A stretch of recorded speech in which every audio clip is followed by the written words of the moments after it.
And this one is now I have to tell you about the Monkey Hustle. First time I saw this, I kind of hated this film. And the reason being is because I was comparing it in the Blaxploitation lexicon to like Shaft, Superfly, um, Black Caesar, all the kind of like gangster type of or more hardcore Blaxploitation movies. And this one just didn't fit in that vein. So I was a little like, man, I don't like this. But again, with the Blaxploitation movies, I go back and watch them several times over and over and over. And the more I've watched this film, the more I've grown to love this film because the Monkey Hustle is it's a feel good film. It's just like, and one of the things about Arthur Marks as a director is a lot of the movies he shot, he didn't do in like Hollywood studios or anything. He actually did them in the inner cities themselves or in the city where the movie was based. And this one was based in Chicago. So you see a lot of Chicago on display. And the beautiful thing about this is you see a lot of the Chicago community, the landscape, the buildings, and how things were back in 1976. So it's just as you watch it, or as I've watched it more and more, it's just become a really feel good movie. So what do we got in this movie? We actually, like I said, you got Yaphet Kotto playing Daddy Fox, that's his name. And then Kirk Calloway, young Kirk Calloway, who did a few other Blaxploitation movies, but I think he had the charm and the wit to go on and become a bigger star in later age, and that just didn't happen. But he plays Baby D, who kind of is Fox's main hustle because Fox is just a con man out there hustling, stealing, and reselling stuff. And Baby D is his number one apprentice. In this movie, you have, and this is another reason why I didn't like this particular movie, is you got Rudy Ray Moore. You see him there playing. He actually plays a numbers runner named Goldie, and that was another reason in the beginning when I did not like this movie. That was one of the reasons is because his character's name was Goldie, and of course, when we think Goldie, the ultimate Goldie is Max Julian in the Mac. So I was sort of making comparisons, and that just wasn't fair. But Rudy Ray Moore plays Goldie, who's a numbers runner, and one of the things that happens in the movie is him and Fox kind of don't have beef, but they kind of have a little back and forth in a playful, bantery way. And I'll show you one of those scenes. You have the beautiful and lovely, as always, Rosalind Cash playing the mother of Debbie Morgan. Look at young Debbie Morgan there, beautiful as even in her younger age.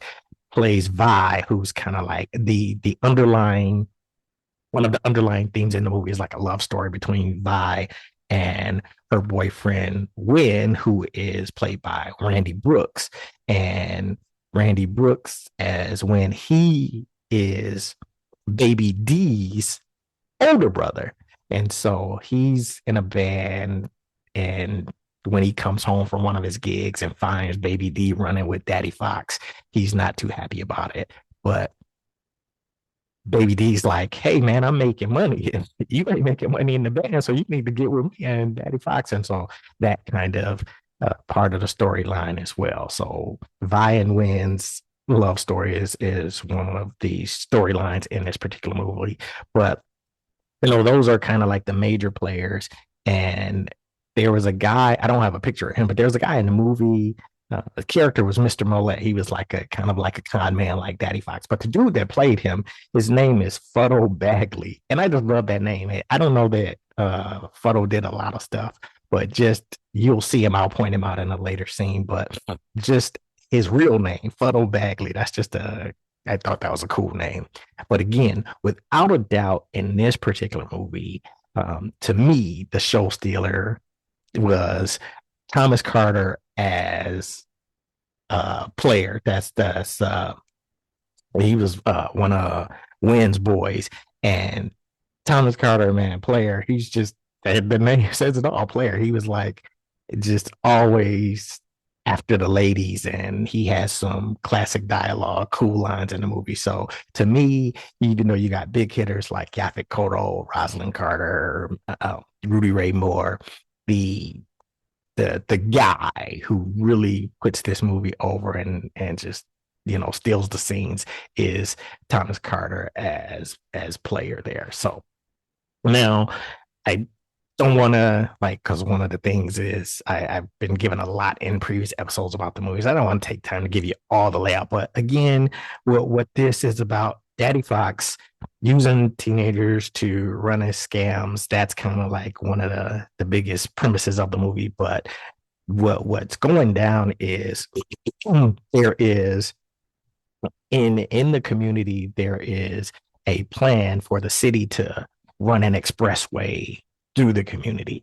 And what happens is you got the community coming together to try to stop it. They organize a block party. And so that's really the main gist of it. But throughout all of this, like I said, it's a feel good. You see a lot of the community. Some of the things that happens throughout this is, you know, the underlying story with Win and Vi is when Win's out on the road with his band, Vi kind of takes up with this dude named Leon, one of Goldie's number runners.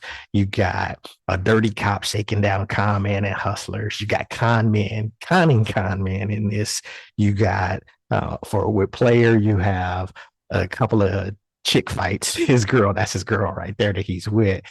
He's because he's kind of out messing or trying to holler at other women, she gets in fights. So you got a couple of girl cat fights throughout the movie. You got player and Win's other boy was named Tiny. I think you'll see Tiny in a scene. They roughed up Leon, so you got that. You got Goldie and Daddy Fox kind of having some dialogue about certain things, and so all of this happening, man. There's a scene that there's like again, as far as showing the community and the stuff that was going on in Chicago. There's a scene in a roller skating rink that's just a lot of fun, takes you back and makes you think about 70s in that time. There is oh in Tiny and Player rough up Leon. Leon's boys wind up getting revenge and beating up Win. And there's a scene where when they're beating him up, Debbie Morgan is trying to intervene, and they push her out the way and she runs off and she's like, thank you. And it's just hilarious. So it's just a lot of just little fun stuff. The block party is kind of slamming. You just see the community having fun. And then through all of this, at the very end, the feel good ending of it is the kibosh gets put on the expressway and it doesn't come through. But